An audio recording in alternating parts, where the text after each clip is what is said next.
Todos, todas y todes, mi nombre es Eliana Aranda y hoy vamos a hablar sobre la lengua del siglo XX, la precisión del lenguaje y qué tipo de influencias ha tenido la generación del 98 en ella. Para empezar, vamos a situar que la generación del 98 surge en 1898 como una corriente literaria en España. España, en este proceso desde el 78 en adelante, sufre una serie de pérdidas de sus tres principales colonias, que ellas son Cuba, Puerto Rico y Filipinas, contra Estados Unidos. Estados Unidos intercede en el proceso de independencia cubana y esto genera la pérdida total de las colonias y así de su principal ingreso de riquezas. Esto desde ya trajo mucho malestar a la sociedad española en su conjunto y surge como respuesta contestataria la generación del 98, que como mencionaba es una corriente literaria. Su principal característica es una reacción contra el lenguaje pomposo, contra el lenguaje del romanticismo, y ellos proponen justamente la utilización de otro tipo de estilo, más sobrio, enérgico, de frases cortas, que ahora iré detallando en el transcurso del video.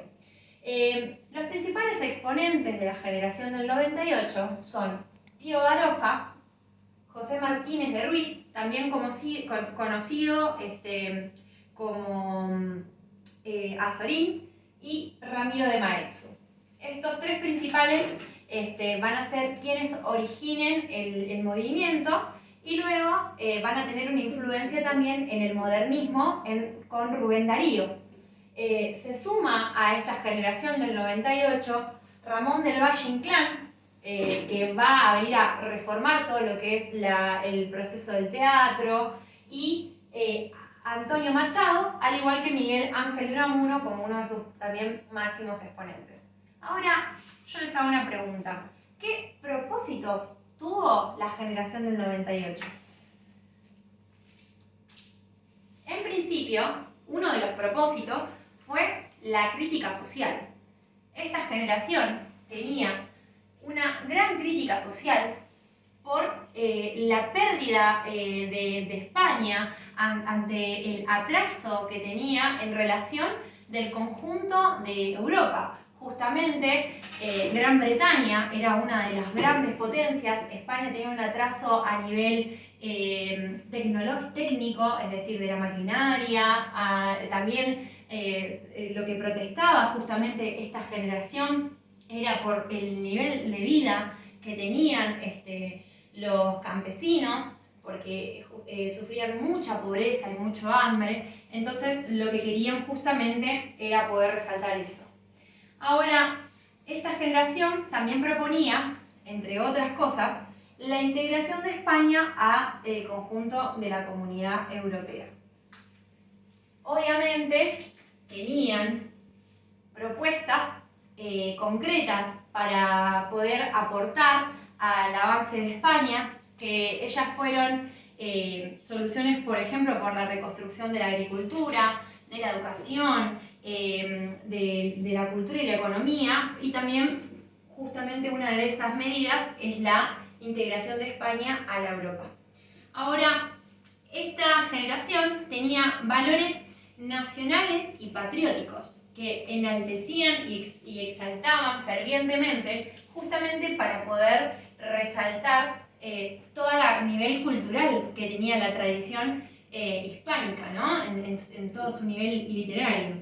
Ellos, en particular, como crítica que surgía hacia el romanticismo y ese lenguaje pomposo, proponían un estilo sobrio y enérgico con frases cortas que puedan detallar específicamente los problemas que se vivían en aquel entonces.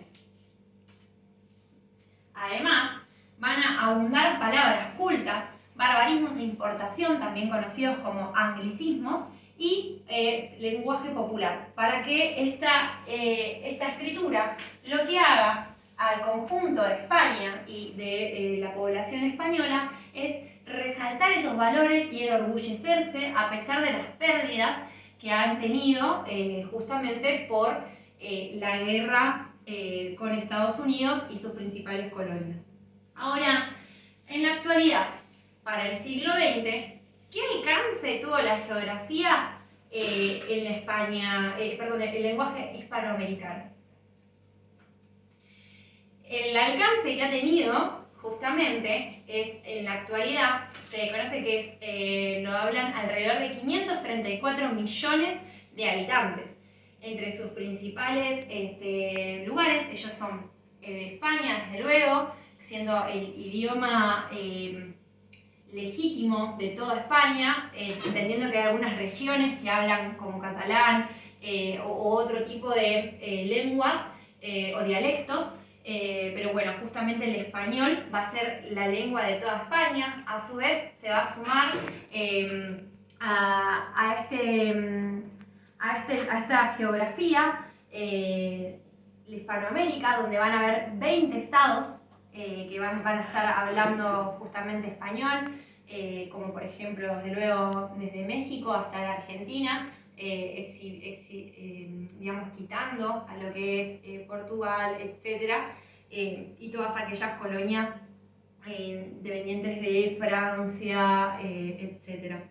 Por otro lado, Filipinas también va a tener una pequeña parte que hable en español, pero esta va a ser mucho menor en relación al inglés y el lenguaje nativo, y además se va a sumar a ellas todos lo que son la expulsión de los llamados judíos sefardíes por los reyes católicos en su momento. Van a haber justamente familias que hablen español.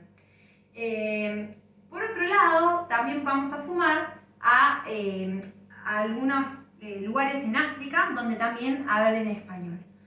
Ahora, quería hacer una mención de las principales obras de estos autores exponentes. Como fui mencionando, su estilo se caracterizaba por la sobriedad, por querer reflejar otro tipo, digamos, de nacionalismo patriótico. Entonces vamos a mencionar las obras.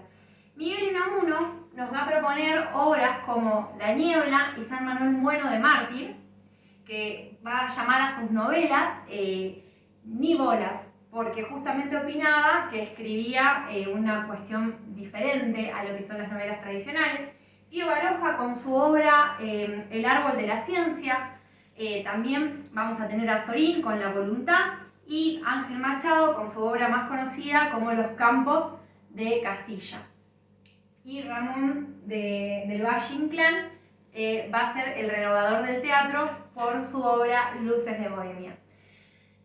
Bueno, para terminar, esta generación tenía ideales más bien al principio de izquierda, que luego con el tiempo, y anarquistas, que luego con el tiempo su ideología termina siendo, digamos, integrada a el devenir de España hasta la Guerra Civil, algunos integrándose como a Sorín, al propio, como un anarquista, al propio Estado conservador de ese momento con el presidente. Pero bueno, entre otras cosas, eso va a ser un detalle para después. Ahora, quería mencionar y leerles la obra de Unamuno para que se pueda ver las características y apreciar a modo de ejemplo. Este texto se llama La sangre del espíritu.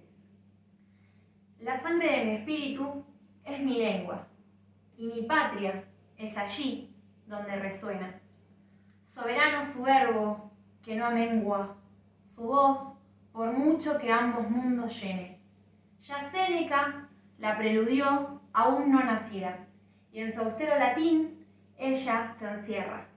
Alfonso a Europa dio con ella vida, Colón con ella redobló la tierra.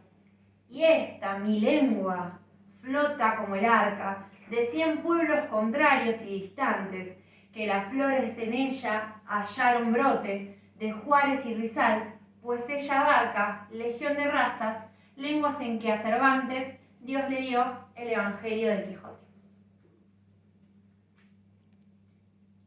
Bueno, muchas gracias. Esta es la lección que preparé para la clase de Historia de la Lengua Española.